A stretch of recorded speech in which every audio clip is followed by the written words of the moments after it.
Previously on Bodywork Boxing. Down to Eddie Hearn, which lead me to all these Devin talks and all this Crimea River, if Cambosos go fight Tank and if he don't fight Devin. I recall, and this is the main thing with the whole Lomachenko Devin Tio thing, right? Everybody want to put their flag and stamp their flag on the ground about how Devin Haney was Lomachenko's mandatory. Oh, that was his mandatory. And Lomachenko wanted to duck. But if I recall, Lomachenko had all the belts. Teofimo Lopez went and got the IBF belt up off for Comey. That was a unification. Oh, but Loma ducked Devin Haney. Okay. So, that's number two. Unifications don't trump mandatories because Loma had 3 belts. They say he dropped one off to Devin to go unify with Tio. But no, all the talking points is about how Devin Haney was Lomachenko's mandatory. So, unifications don't trump mandatories. So that's a myth.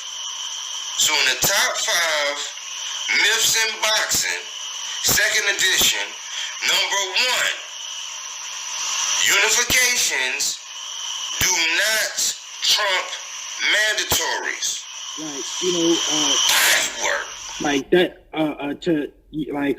unified fights and shit like that, trump mandatories any day of the week. So, we all knew that. We definitely knew.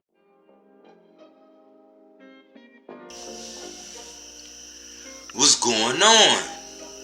This Michael Rogers. Welcome to Bodywork Boxing. And I was telling my lady,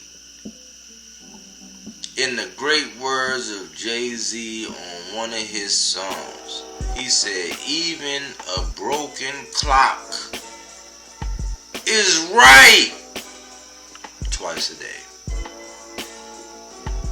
What do you mean, Mike? I recall not too long ago where I was basically making this whole claim about, unifications and mandatories. Mandatories and unifications. Like, what? Like, Mike, what are you talking about? And this is not for casuals. This is for my hardcores. Brick by brick by brick by brick. And shout out to BFTB, you know what I'm saying, for conducting this interview with the young Lord Devin Haney. But the nugget that I received from watching the Devin Haney interview was one thing that he said. The champ came out and said that unifications trump mandatories every day of the week. That means Sunday, Monday, Tuesday, Wednesday, Thursday, Friday, Saturday, and yeah. And I've been telling you guys, you know what I'm saying, not my casuals, okay, sit over there. I've been telling my hardcores that there's a 5 to 8 month curve on all the things that Mr. Rogers have been saying. And if you subscribe to me, all subscribers matter. There you have it. But I've been saying that it's a 5 to 8 month curve on a lot of things that's been going on, and in the presence of saying these things, you're not the most popular. Why? Because you sound like a hater. But what I try to do is I try to cater to my hardcores, and I also try to cater to the preservation of the sport. That's why I say I always try to put fresh water back in the lake when everybody's taking a shit, a piss, in the lake. Let's get down to it. I came out with my second edition, top 5 myths in boxing, and I said that unifications trump mandatory, that was a myth. I was being funny. Oh man, Mike, you was being funny. What's new? Well, what's new is that the young Lord Devin Haney came out and said that unifications trump mandatory. And what I'm getting at is, in the heat of the moment, even though you love your favorite fighters, what I was doing was I was actually making a point that based on your favorite fighter, you will move those goalposts however you need it to call somebody a duck, to say, oh, they're scared to fight you. But here we are with BFTB delivering the goods in the fact that Devin Haney said unifications trump mandatory. So what are we talking about? That's the standard. That's always been the standard. Like, why would I take and defend my belt against you when I can get to that later? But I'm going to fight somebody who has a belt and I want to, dare I say, unify? Eureka! I mean, but you know, I digress. I just wanted to make a point, you know what I'm saying? I appreciate everybody that stick with me. I appreciate all the comments. I got a new subscriber. You know, all subscribers matter, and I really do appreciate you. I guess it was something that you saw, something that you needed to see, something that resonated in your spirit as far as this boxing talk. That said, hey, you know what? I'm going to subscribe to this guy. I'm going to give him a shot. And that's all I ask for is a shot. You know what I'm saying? I mean, you know, when you young, you black, you entrepreneur, you keeping your nose clean. You know what I'm saying? I'm catering to you. I don't care if Gary Russell and Tank headline. I'm going to be there. I'm going to be at that fight. And you can flip a coin on who I would think would win, because I love them both. And that's how I believe in the sport of boxing, man. I mean, I don't think it should be as toxic. Like this whole Errol Spence and Bud thing. And I'm about to cook the shit out of you, Bud fan, knee pad wearing, double standard, put the goalpost down before you strain your back ass motherfuckers. Yeah, I said it. This is not for kids. No, it's not. But you know, I support all my people, man. I even support Bud. Because guess what? I could probably look at a Bud fan straight in the face and say, hey, I bought that last fight. Did you? And they're not going to be able to look me in my eye. They're going to be looking down and around. And, well, yeah, man. And I worked and I was working late. And, you know, the baby needed a new pair of shoes. Tell me something new. Anyways, man.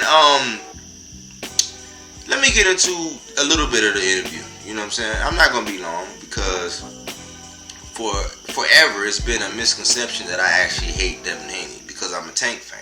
You know what I'm saying? I actually like them both. I just think that Devin Haney is mismanaged. And it's like, well, Mike, what do you know? You know, what do you know? How do you know? It's like, yeah, he getting to the bag. He is.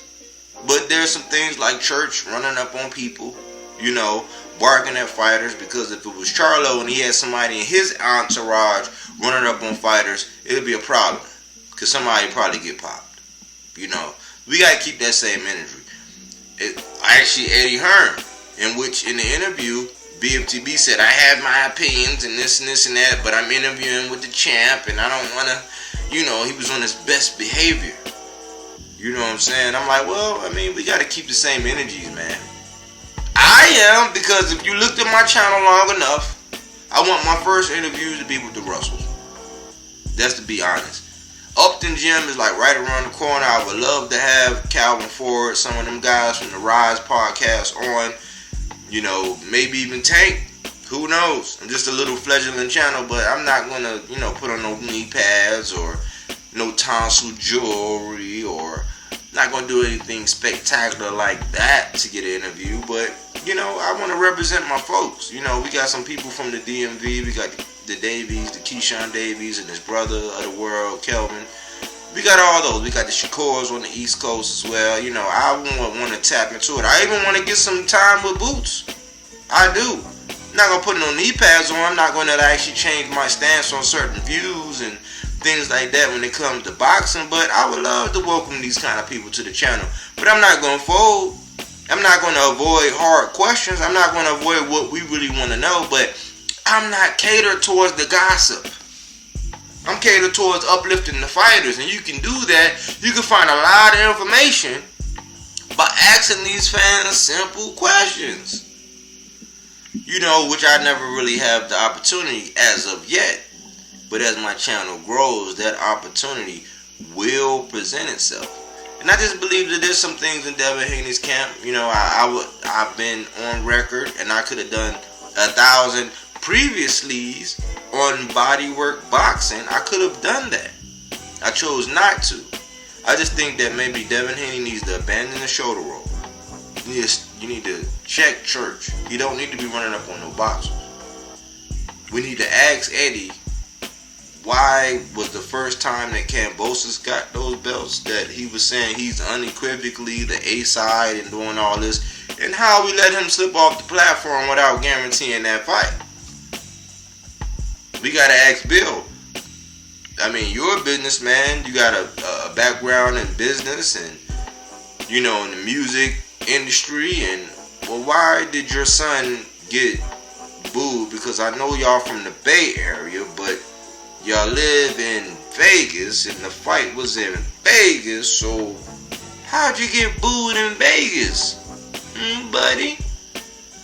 Because Devin is the one that's, you know what I'm saying, Devin is the one putting out the stick and, you know, avoiding the JoJo Diaz's of the world, and the Gambos of the world, and the Linares of the world, you know what I'm saying? How?